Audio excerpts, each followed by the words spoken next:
Maraknya kebakaran hutan dan lahan yang terjadi saat ini, Polres Banyuasin mulai melakukan penyelidikan terhadap kasus kebakaran hutan dan lahan yang terjadi saat ini.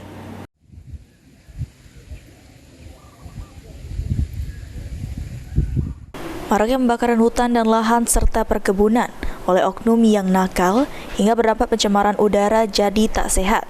Saat ini pihak kepolisian Kabupaten Banyuasin masih menyelidiki pelaku dari pembakaran hutan tersebut.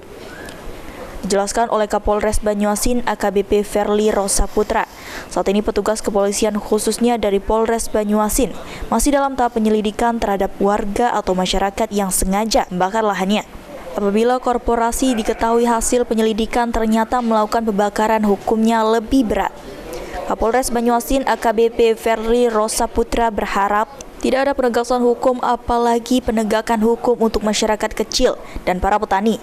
Oleh sebab itu, saat ini dikedepankan oleh Kapolda Sumatera Selatan Irjen Pol Ar-Rahmat Wibowo sosialisasi dan kegiatan pencegahan kebakaran hutan dan lahan. Ya, sampai saat ini Polres Banyuasin memang kita ketahui masih dalam penyelidikan semua. Dan harapannya sebenarnya tidak ada penegakan hukum, apalagi penegakan hukum terhadap masyarakat kecil atau petani. Oleh sebab itu dikedepankan saat ini oleh Bapak Kapolda kita sosialisasi pencegahan, kegiatan-kegiatan pencegahan. Untuk korporasi biasanya kan juga ada membakar ataupun terbakar lahan. Jelas kalau misalnya korporasi diketahui hasil penyelidikan ternyata memang melakukan pembakaran, hukumannya lebih berat.